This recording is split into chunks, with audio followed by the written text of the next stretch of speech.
Cuando Rosaria Butterfield fue invitada a la casa de un pastor y su esposa, esto era lo que ella esperaba. Muy bien, aquí están los cristianos evangélicos y yo soy una lesbiana atea. Yo era su proyecto, van a tratar de que acepte el evangelio y que asista a la iglesia y seré reprendida por mi pecado sexual antes de regresar a mi carro, porque podría ser chocada por un coche de camino a mi casa y entonces sería toda su responsabilidad, porque eso es lo que pensaba que los cristianos creían. Lo que descubrió fue algo muy diferente.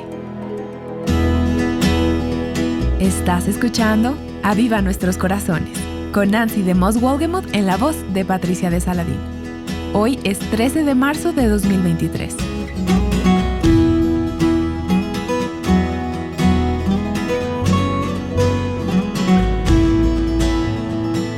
Bueno, me has escuchado decir a menudo aquí en Aviva Nuestros Corazones que me encanta vivir bajo la providencia. Y realmente lo creo. El hecho de que Dios mira hacia el futuro y que Él sabe lo que viene, Él lo ha ordenado. Y ve lo que va a suceder y luego prevé para nuestro futuro. Y así, en la providencia de Dios, antenoche recibí un mensaje de una muy querida amiga que me decía que Rosaria Butterfield estaba hablando por aquí cerca, en el suroeste de Michigan. Y le dije, me habría gustado saberlo antes. Y Rosaria ahora está sentada aquí conmigo en el estudio. El Señor sabía. Y pensabas que ibas a estar en tu casa en Carolina del Norte ahora, y me puse en contacto contigo y te dije, ¿podrías cambiar tu vuelo? ¿Podrías venir al estudio? Tenía tantos deseos de conocerte, Rosaria. Y yo a ti, Nancy. Esto es maravilloso. Tenemos muchos amigos en común. Sí. De hecho, tu agente, Robert Wolgemuth, es ahora mi marido. ¿Y quién lo hubiera imaginado? ¿Quién lo hubiera planeado? Solo la providencia. ¿Estás de acuerdo? Sí, amén. Y gracias por estar dispuesta a venir al estudio para hablar con nosotros en el día de hoy en Aviva Nuestros Corazones. Hace 24 horas no sabíamos que íbamos a estar aquí juntas hablando de esto. Sí, pero el Señor sí. El Señor sí lo sabía y Él lo hizo y estoy muy agradecida. Estoy pensando que en cierto sentido somos gemelas, separadas al momento de nacer, porque en el poco tiempo que hemos estado juntas hemos descubierto que tenemos muchas cosas en común y sin embargo tenemos trasfondos tan diferentes. Sí, radicalmente diferentes. Y eso es lo que hace el Evangelio. Amén. Nos da más cosas en común que las que podríamos haber imaginado aparte de Cristo. Cierto. Y para aquellas de nuestras oyentes que no están familiarizadas contigo, estoy hablando aquí como si todos supieran quién eres. Muchas lo saben, pero desde hace tiempo quería tenerte en el programa para que nuestras oyentes te conocieran. Lo que no he dicho es que eres una esposa. Sí lo soy. Y tu esposo, Ken Butterfield, es pastor. Sí, es un pastor. Y también eres mamá de 4 hijos. Es correcto. Y enseñas a tus hijos pequeños en casa. Sí. Así que tienes una vida muy ocupada. Sí, muy ocupada. Llena de gracia, llena de Cristo, llena de su palabra. Sí. Y esa palabra transformó tu vida y se cumplió su palabra. Sí, lo hizo. Y vamos a hablar de eso. Dios te ha dado un ministerio poderoso hoy, hablando a esta cultura sobre la idea de la identidad sexual. Y vamos a hablar de eso más adelante, pero bienvenida a Aviva Nuestros Corazones. Dices en tu testimonio que tu conversión al cristianismo se sintió un poco como un secuestro alienígena y un choque de trenes. Ambas cosas, sí. Yo quiero que me expliques por qué. Bueno, se produjo de una manera inusual. Yo me sentía muy feliz con mi vida, estaba en una relación lesbiana seria. Era feliz en mi trabajo, era profesora de un centro de investigación grande y me sentía feliz en mi vida familiar. De hecho, tus oyentes podrían no saber que a la comunidad de gays y lesbianas les gusta la hospitalidad. Y de hecho, he perfeccionado estos dones de la hospitalidad hoy en día que acostumbraba a usar en mi comunidad gay y lesbiana. Así que me sentía realmente muy feliz. Lo único que me molestaba era que los cristianos no nos dejaban en paz como adultos. Eso me desconcertaba. Así que, después de terminar los requisitos de mi investigación para recibir mi posición, arranqué un proyecto de investigación para explorar los derechos religiosos desde un punto de vista lesbiano feminista. Y no hace falta decir que no lo estabas haciendo desde una perspectiva positiva. Oh, no. Mi único contacto con los cristianos era que eran personas que sostenían pancartas durante las marchas del orgullo orgullo gay y que se sentían felices de que las personas que yo amaba y yo íbamos a ir al infierno. No era positiva, me sentía bloqueada y amenazada y un poco asustada. ¿Y qué esperabas demostrar con tu investigación? Bueno, yo tenía la esperanza de probar que la Biblia misma era un testigo insostenible. Soy profesora de inglés, así que no soy antropóloga. No voy a los congresos para entrevistar a la gente y que digan, oye, ¿cómo te sientes con Jesús? Soy profesora de inglés. Estudias libros. Analizo libros y específicamente soy lo que se llama una estudiosa de libros. Así que mi trabajo es clasificar un libro y comprender todos los componentes que hacen que sea legítimo. Y realmente pensaba que sería un desafío. Consideraba que la Biblia era un libro ilegítimo y como los cristianos lo usaban como prueba y fuente de confianza en Dios, pensé que sería bastante fácil desmantelarlo. Y entonces socavarías la fe y la práctica cristiana. Por supuesto. Así que en el transcurso de todo esto, los guardianes de la promesa o Promise Keepers tuvieron un evento que llegó a tu comunidad en Siracusa. Sí, así fue. ¿Y qué pensaste de todo esto? Algunos de ustedes recuerdan que este fue un movimiento de congresos orientados a ayudar a los hombres a ser más fieles al Señor y a sus familias. Sí, correcto. Y eso no te golpeó de verdad. Desde una perspectiva cristiana eran los guardianes de la promesa, pero desde una perspectiva feminista, los guardianes de la promesa eran una especie de celebración de circo de un patriarcado.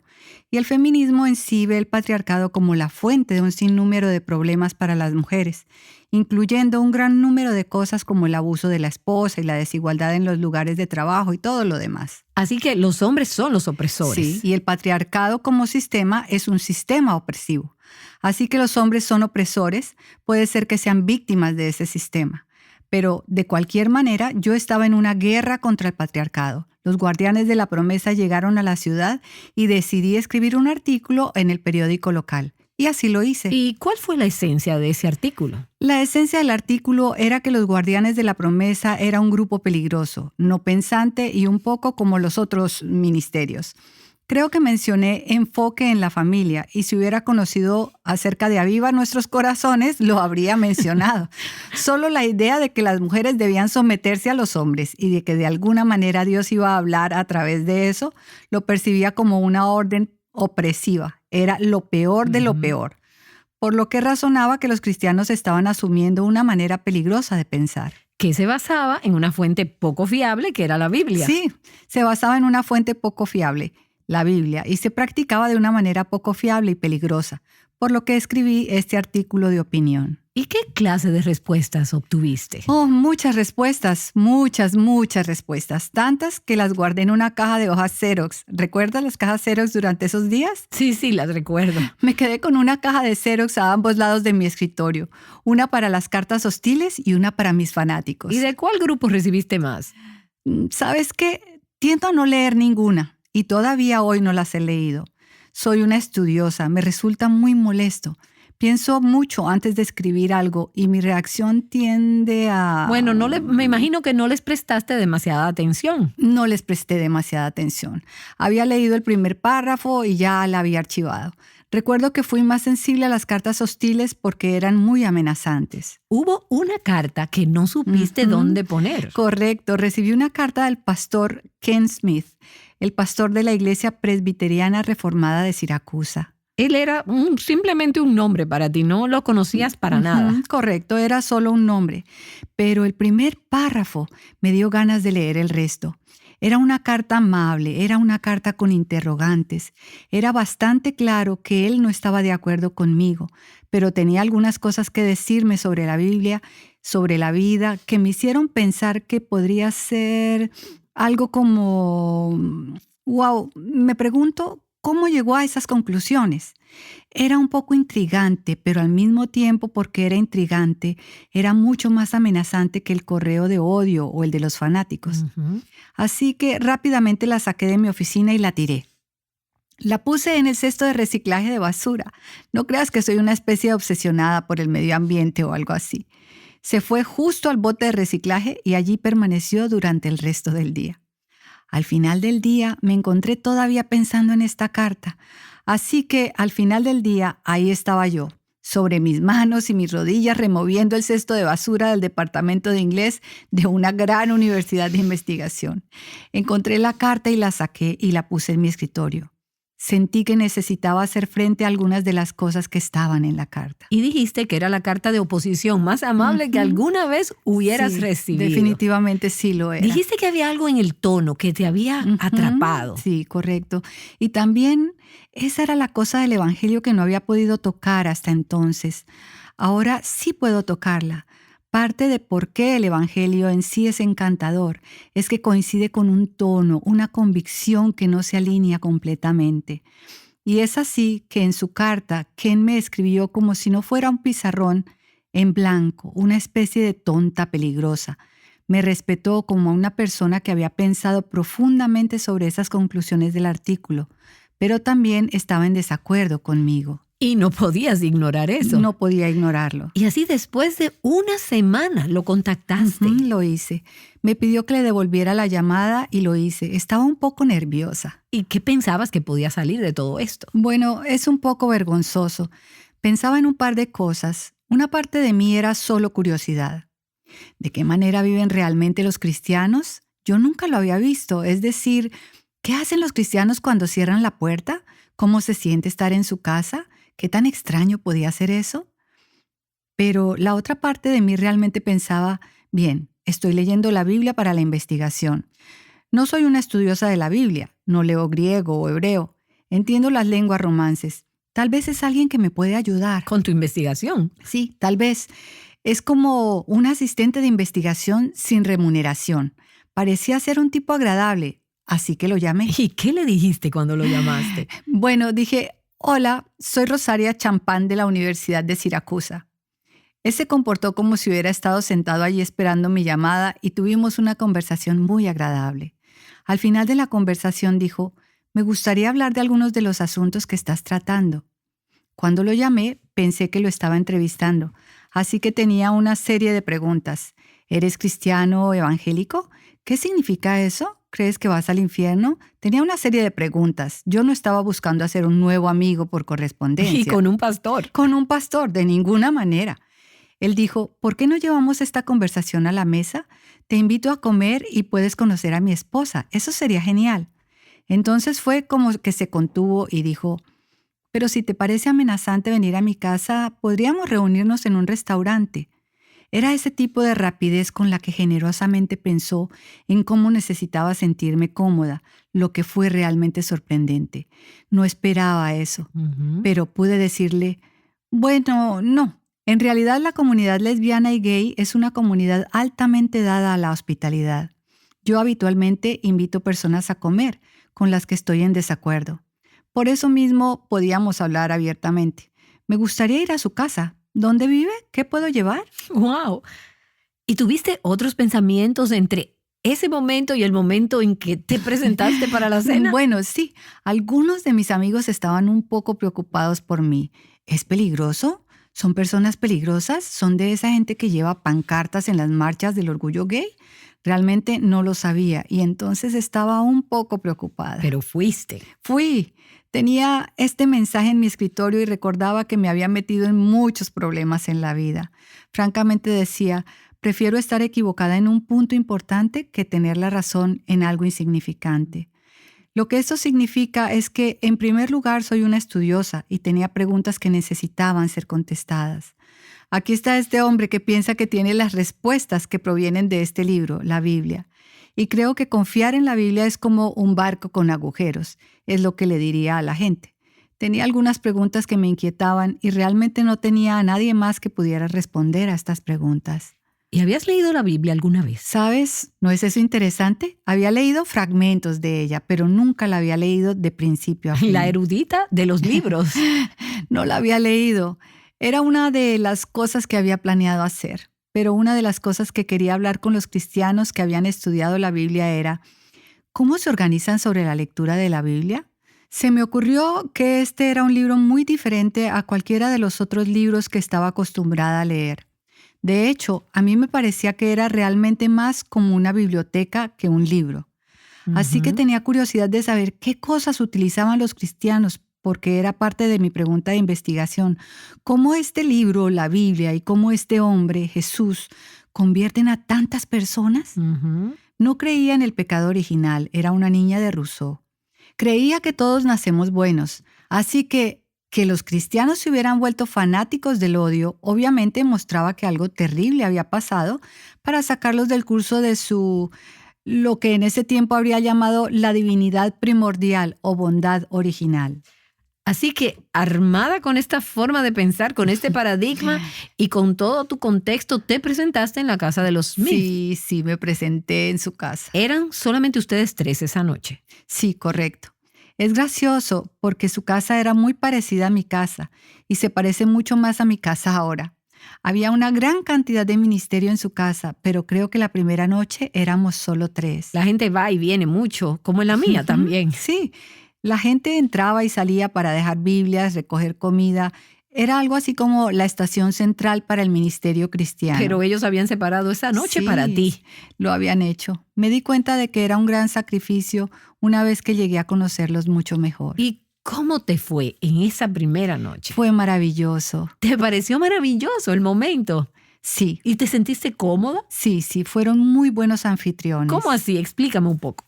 Bueno, es decir, yo estaba un poco engañada por algunas cosas. Ellos no tenían aire acondicionado.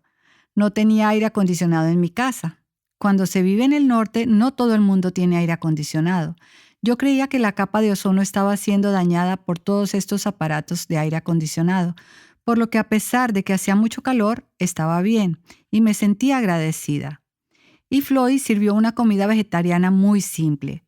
No hablamos de los problemas de la dieta, pero me gustó mucho comer una comida vegetariana porque creía que los animales estaban en la misma escala que los seres humanos. Así que yo no creía que el consumo de carne era moral. Tuvimos una conversación animada. No me trataron como a un pizarrón en blanco. Tenía un poco de miedo de que iba a pasar un momento difícil tratando de entrar en la conversación porque pensé, aquí están estos cristianos evangélicos y yo soy una lesbiana atea. Ellos tienen un proyecto en mí. Van a tratar de que acepte el evangelio y asista a la iglesia y seré amonestada por mi pecado sexual antes de que regrese a mi carro porque podría ser chocada por un coche de camino a mi casa y entonces sería toda su responsabilidad, porque esto era lo que pensaba que los cristianos creían. Así que realmente pensé, tengo mis preguntas, déjame organizarme, pero ellos... Era casi como si estuvieran allí para escucharme y responder a mis preguntas. Así que les preguntaste. Lo hice, pero yo estaba un poco desarmada por el hecho de que pensaba que sería un combate de entrenamiento y un debate, pero no fue absolutamente nada de eso. Fue una conversación. Fue una conversación suave. No había pasado mucho tiempo rodeada de hombres en general, pero había tenido 0 tiempo cerca de un hombre de Dios. No había ningún hombre en mi vida que me hubiera tratado de la manera como Ken lo hizo. Era palpable, era discernible, no solo con lo que decía, sino en la forma en que se dirigía a mí, su gentileza mirándome a los ojos, su trato conmigo como si yo no fuera alguien que no debía estar en el mundo. Parece que te trató con respeto. Sí, él lo hizo. Y debido a su teología que le decía que tú eras una mujer hecha a imagen de Dios. Eso es correcto. A pesar de que no sabía eso, ni lo creía, todo lo que Ken iba a hacer desde ese primer encuentro un poco inusual en su casa, hasta años más tarde cuando me casé y desfilé para casarme con mi marido, Ken Butterfield. Todas las conversaciones que teníamos eran mediadas por su Señor y Salvador, y luego con el tiempo, mi Señor y Salvador. ¿Y ellos no te invitaron a la iglesia en ese primer encuentro? No. Fue gracioso. Tuvimos esta animada conversación y fue una gran conversación y aprendí mucho. Pero al final, buenas noches, gracias. Y lo que dijo fue, me gustaría hacer esto otra vez. Reunámonos otra vez, me gustaría ayudarte. Si vas a leer la Biblia para tu investigación, me gustaría ayudarte. Él no me invitó a la iglesia y no compartió el evangelio, lo que me hizo preguntarme si se le había pasado por alto. Pero también me hizo sentir cómoda, ya que me di cuenta de que no era un proyecto, no era una amistad para evangelización, era una amistad. Era amistad, sí, y la conversación continuó. Oh, sí. Durante los siguientes 2 años, ¿verdad? Sí, eso es correcto. Una vez me entrevistó recientemente alguien que dijo, ¿Y cuánto tiempo Ken Smith aguantó contigo una pagana? ¿En serio? ¿Fueron 2 semanas? Me reí. ¿Alguien ha escuchado sobre la perseverancia de los santos? No, fueron 2 años y fueron 2 tumultuosos. Fueron 2 años dolorosos. ¿En qué sentido? Bueno, yo tenía muchas preguntas duras y me llevó mucho tiempo. Y desde luego era difícil para mí porque esta Biblia estaba empezando a deshacer algo en mí. Leí toda la Biblia alrededor de 7 veces en esos 2 años y tenía muchas preguntas.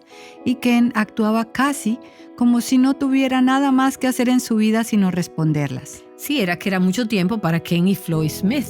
Ken y Floyd me dieron un tiempo precioso, no su tiempo libre. Así que hubo más que comidas. Sí.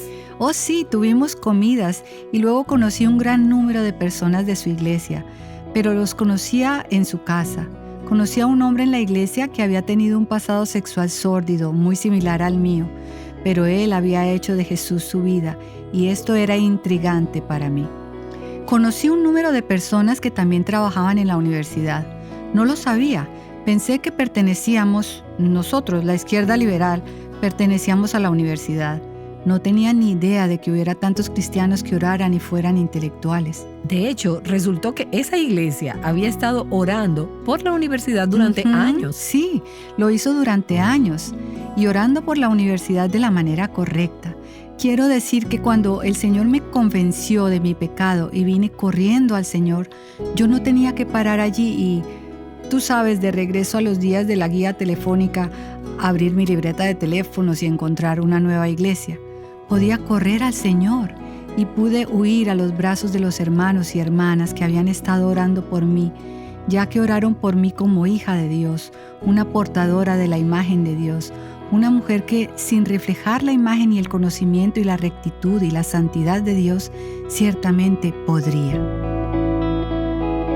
Bueno, vamos a seguir con esta conversación en el siguiente programa de Aviva Nuestros Corazones. Hay mucho más que queremos compartir con nuestras oyentes. Sí. Y es una gran alegría, Rosaria, ver cómo el Señor comenzó a llamar tu corazón a través de la bondad de las personas que se llamaban a sí mismas cristianas y que realmente lo viven. Así lo es. La reflexión, la disposición de tomar tiempo para estar allí, para lograr traerte a su casa. Estoy pensando cuando Ken escribió la primera carta, no pudo haber tenido ninguna idea de dónde iba a ir todo esto y cómo Dios iba a usar esa bondad. Correcto. Pero en la providencia de Dios, Él lo hizo. Y aquí estamos sentadas y eres un trofeo de la gracia de Dios. Y gracias al Espíritu Santo, pero gracias a algunos creyentes que vivieron el Evangelio.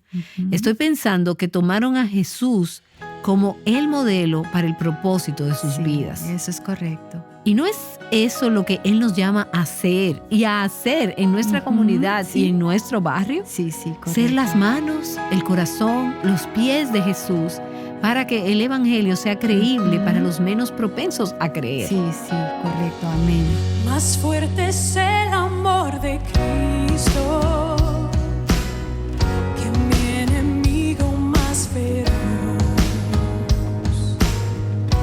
Me sostiene en la tormenta, las aguas no me cubrirán. Me guiará el amor de Cristo en el más hondo valle aquí.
más cerca estoy del fin.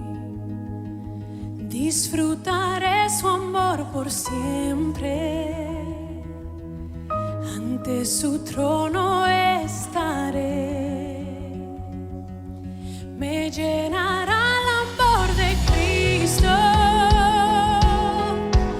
Al su rostro contemplar,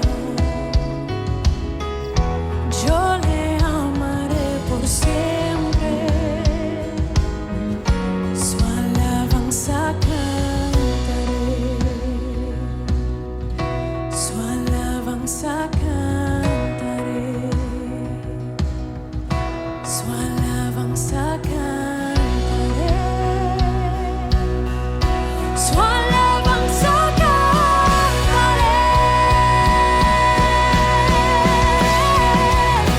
Más profundo que el mar, más allá del cielo estoy. Tu amor me bastará.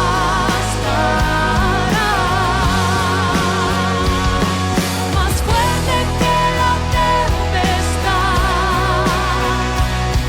venció el pecado y la maldad. Tu amor me bastará.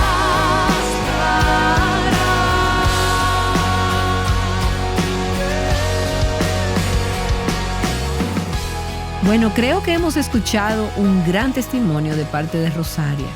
Puedes adquirir su libro, The Secret Thoughts of an Unlikely Convert. Está disponible en inglés para conocer mejor su historia. Aquí en Aviva Nuestros Corazones nos gustaría ofrecerte un recurso, Retrato de una mujer usada por Dios. Este recurso te ayudará en el proceso de crecer en piedad y a entender cómo puedes cumplir el propósito eterno para el cual Dios te creó. Suficientes para mí.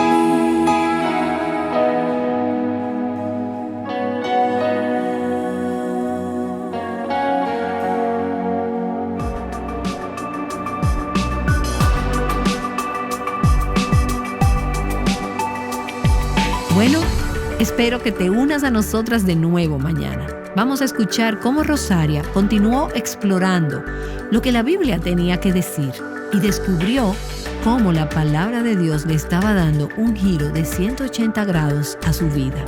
Regresa a Aviva Nuestros Corazones. Aviva Nuestros Corazones es un ministerio de alcance de Revival Hearts.